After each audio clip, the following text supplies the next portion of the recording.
Save the Semantics, episode 147.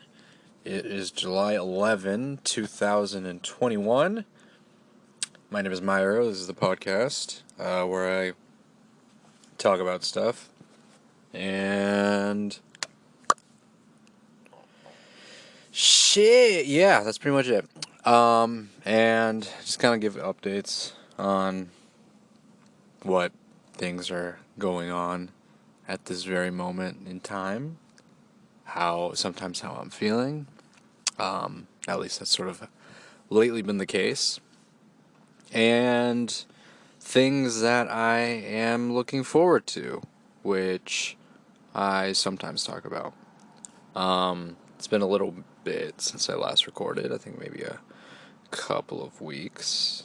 Kind of lost track of time. I wanted to record last weekend, but I just couldn't get around to it. But yeah, I'm doing all right. I'm doing pretty good for the most part. Weather is nice, but I am always on the edge of my seat when it comes to, shit, just because of everything. It's kind of like windy. Any sign of wind is just kind of, not really a huge fan of that. But yeah, things are pretty solid at the moment. I've had some pretty lax couple of weeks. I had Independence Day weekend last weekend, so I had like a 4-day weekend, which is pretty rare. And enjoyed my time. Just kind of taking a break from things. So it was nice. I think things will probably start picking up for me. Maybe this like upcoming month or so. I just got more stuff coming up, so always looking forward to that. And yeah, I think I'm not really I was gonna say I would like to try to do some trips at least by the end of this year. I want to try to do something, just because I haven't. I haven't really traveled at all in the last fucking 3-4 years, probably longer than that, since I've really done anything substantial. So I kind of want to do something for myself before the end of the year. So that's something that I've been trying to kind of look into in terms of what where I would go for one, and then what I would do, and when I would go. So a lot of factors to take into account, but yeah, just something, kind of need to get away a little bit. I've been very in place, for, however long it's been, so I kind of need to move around a bit. I need a little change in scenery, so hopefully maybe a little trip out somewhere will kind of do that for me. And I just think I don't know how to put it into words, but I feel like I hate feeling this way, but I feel like if I don't do things at a certain point in time, I won't be able to do it later, which I hate. Like that's such a, I don't know, it's a crappy mentality to have, because I know that I'll have other opportunities to do things, but I just feel, it's always a sense of this, like, that there's like a ticking time bomb sort of thing, and it's just I'm trying to let go of that anxiety in a sense, or just kind of learn to sort of live with that, in the sense that the time will pass, but that doesn't mean that it's a lost cause per se. You know what I mean? Like in college, I didn't really, and I think that this has sort of been like a more recent approach that I've had, where I feel like I maybe didn't do a lot of the things that I wanted to do during college. Like I talked about how I wanted to do certain things with like projects, or maybe I wanted to kind of travel and do some shit like that, but it just kind of never came to fruition. And I just feel that, like, of course I'm gonna have those regrets, and I'm gonna, it's like, okay, I can't make up for lost time, but that doesn't mean I can't, take advantage of certain opportunities at like a later time, and I also, and looking back, it's like, well, I still, I tried, I think I tried my best to do the things that, I was not able, that I was able to do with, the limited resources, money, whatever, that I had. So I feel like it's just counterproductive, counterintuitive to just kind of like beat myself up for not taking advantage of certain things when I know that I had those limitations. You know what I mean? So it's like I feel that, yeah, it's just kind of pointless to look at things that way, and that's just kind of something that I've sort of, come to, terms with, I guess. Like it's never been the most like, it's never been the most a huge issue for me, like in terms of, I don't know, being plagued with that, or I feel that it's constantly bothering me. But it is, a small thing that's kind of, been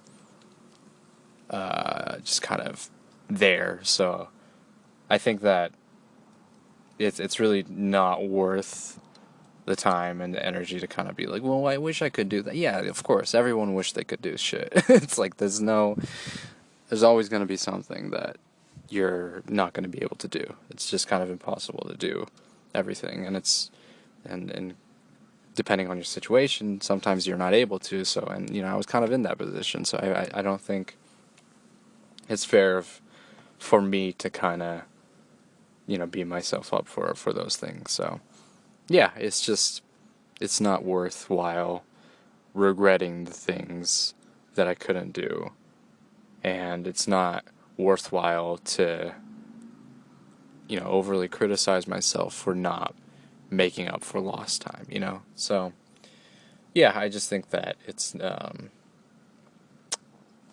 just, you just gotta go through the motions and go through with it with the best of your abilities in that sense. What have I been doing? Within the time that I do have, I've been listening to some music. Some albums have come out recently that I've kind of been listening to during work. And I'm not really the type of person that I'm not good. I've talked about this before, but I've never been the type of person that can really multitask. And I just feel like I've talked to some other coworkers who are able to do that. I'm like, how the fuck are you? Like, someone told me like they were watching like Netflix while working. I'm like, I don't.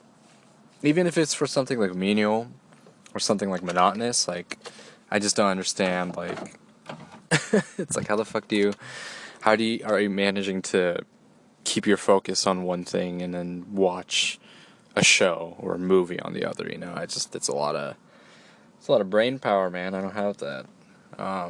So it's just movies, or not movies. Sorry, it's usually just music or podcasts that I have on in the background while I'm working. It's just the best way to go about things.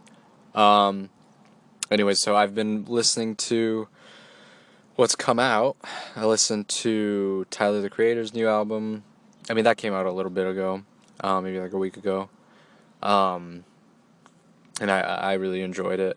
I wasn't like, hot take, I wasn't like the biggest fan of Igor. Like, I enjoyed the album. Like, I think there's some good stuff on there. But it's not, I can't see myself going back and listening to it, you know what I mean? And I think this one's a little more, like, it's a lot easier to kind of go back into it, maybe. Go for like a second or third listen to kind of get some pieces that I might have missed out on my first listen because I wasn't, fully paying attention to the lyrics or whatever. He gets very, I mean, obviously, and Igor, Tyler gets pretty introspective and talks about his, is very open about, his past, relationships. That's sort of like the focal point of that album. This one, he's sort of, like, he's talking about his success and, like, where he's at. And, there's some, there's sort of the typical element of rap where he's, being braggadocious and whatever, right? Like, he's, very much understandable considering, like, his success and everything. So, he's talking about that at this current moment, and and then he's also talking about relationships again. I think the last song, in particular, he is a very interesting track where he talks about a relationship with someone and kind of the situation he was in. Is like a very detailed situation. He was talking about how he had his regrets because this person was technically seeing someone, and he felt that he considered them as a friend, but then it got a little more deeper than that, and so it got complicated, and it felt very, it was nothing.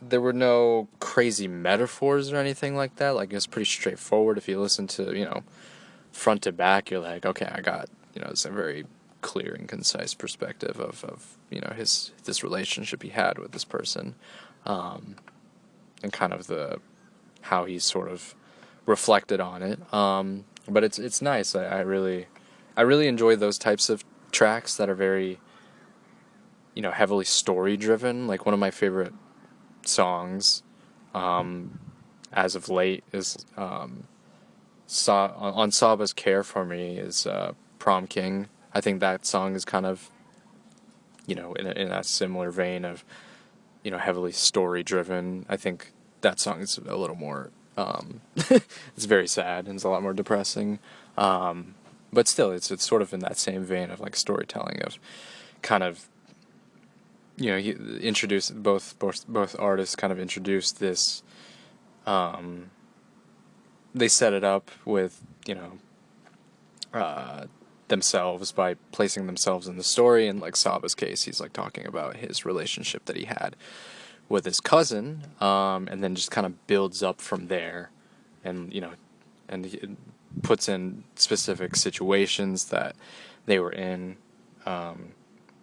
How, like, I think, Saba wasn't really particularly close to his cousin at like, a much younger age, but as he grew up, he got a lot closer, and then it leads up to the point where it's, like, kind of like a tragic ending. And I think it's similar kind of story patterns with that last song. I forgot the name of the song on Tyler's album, but very similar kind of, and it's on the very back end too. Like, so that's sort of like the similarity there. But yeah, both great songs, and I really enjoyed this new album. Call Me If You Get Lost. Solid album. Maybe I'll give it another listen. And I mean, the thing is, here's the thing. I also just listened to Igor, like, a week prior, like the first time going through it, a week prior to listening to his new album. So, maybe it's like I maybe I have to give it, like, another shot. Not another shot, but, like, just give it another listen to give, more extended idea of what, I think of the album and stuff. But yeah, solid album. And I also listened to IDK's new album, You See For Yourself, which I thought was pretty good. I kind of want to re-listen to the album before that, which was, what the hell was it called? Came out in 2019, I think. Oh no, what was it called? What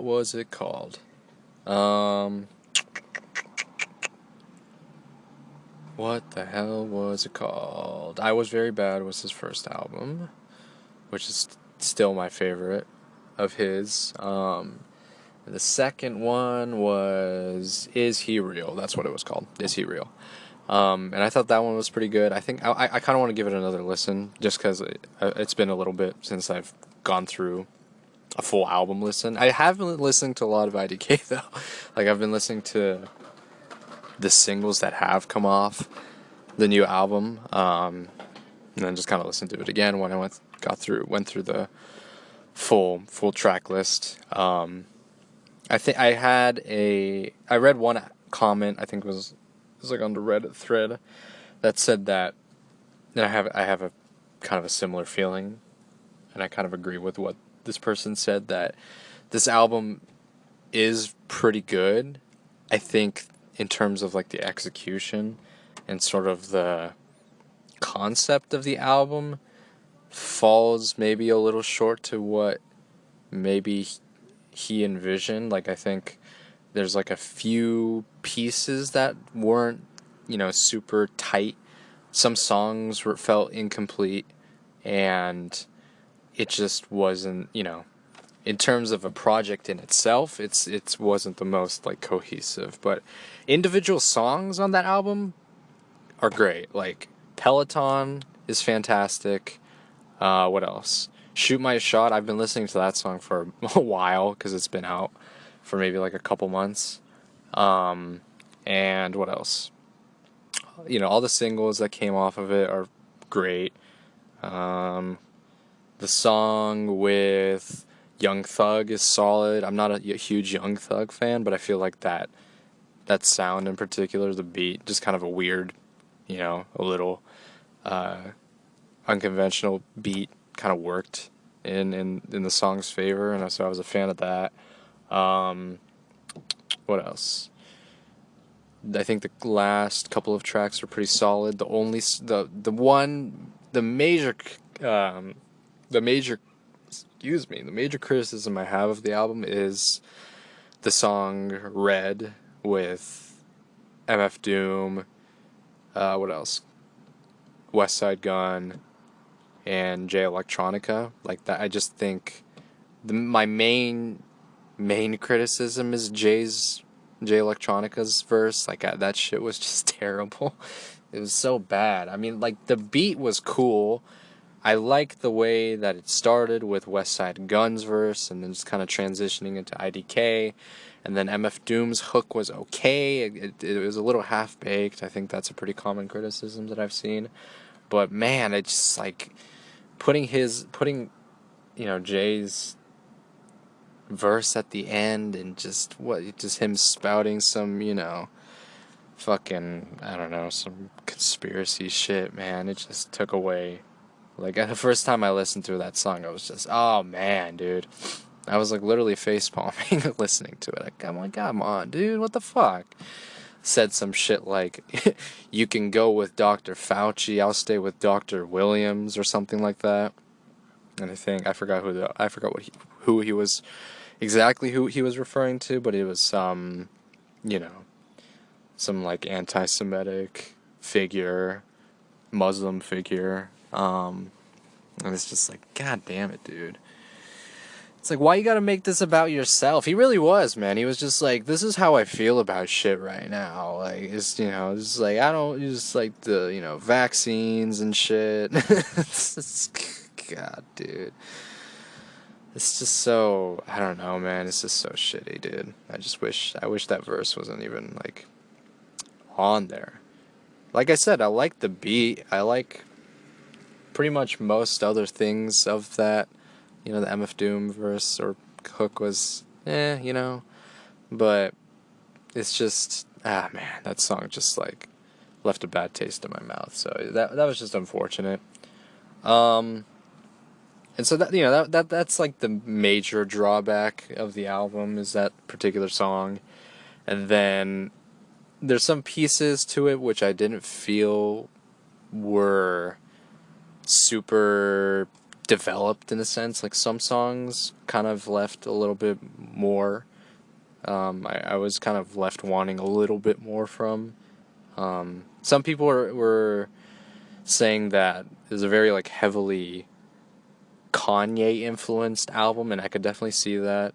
just in terms of like the production and some of IDK's delivery on some songs were pretty good. Like I guess Kanye-esque. I don't. And I guess like some of the not the most developed ideas on the album.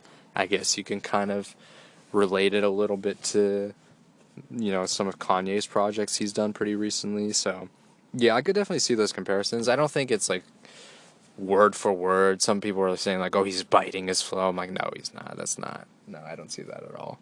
I think influence is there for sure. Like he's talked about it before, how he's very much looked up to Kanye and stuff. So that's not surprising. But I don't think he's not biting his flow. He's not taking all of his ass pieces and whatever, repackaging it as no. He's doing his own thing, man. It's very much his sound. Like I think. When I hear IDK, I think I know that it's like him. He has he has his own sound and everything, and I think he has a beautiful voice.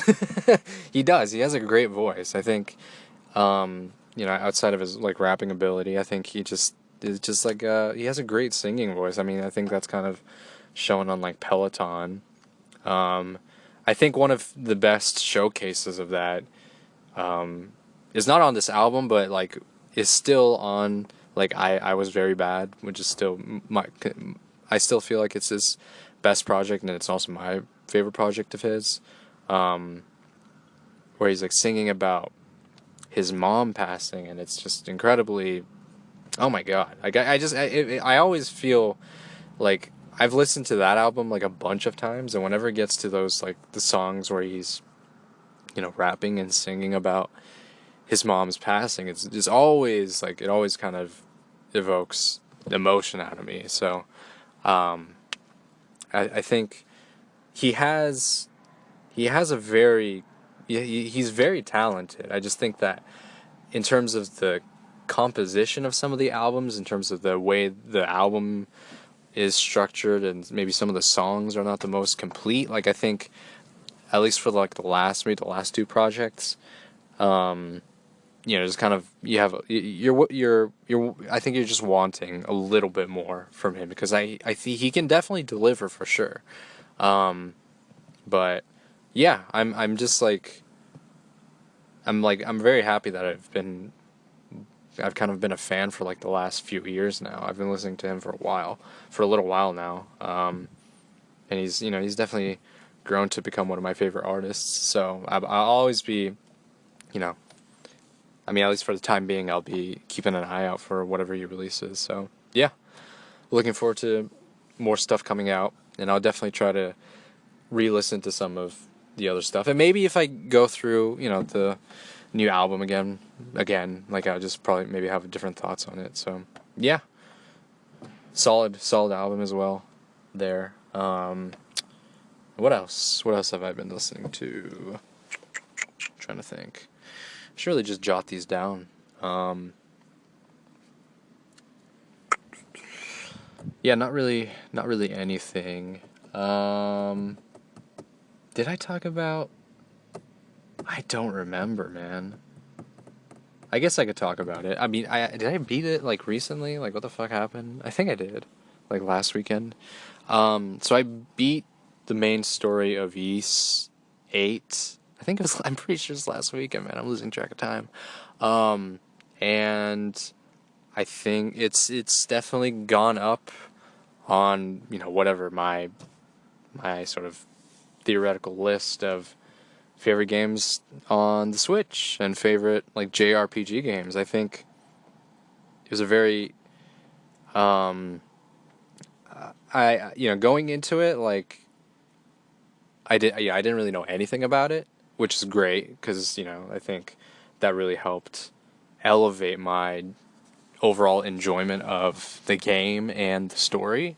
And after playing the game, I kind of read through what other people thought about it, watched some reviews and stuff, and I think some people weren't the biggest fans of like the story and everything, but I felt like that was like one of the strongest points of the game. Of course, the gameplay is great. It's, fast paced and it's a lot of fun. That's obviously like the best aspect of the game, but I think the story is like fantastic. I think it's really well done, and I've talked about the characters already in a prior podcast, so I won't get too too into that again. But this characters are pretty well written and established, and I feel like it feels very aside from maybe a couple of characters, the main cast is pretty strong, and it's just like, okay, I feel very like connected to these characters, and it's just it was a lot of fun, and I don't want to spoil the ending too much, but it was it was kind of what I expected a little bit, how the ending was going to be.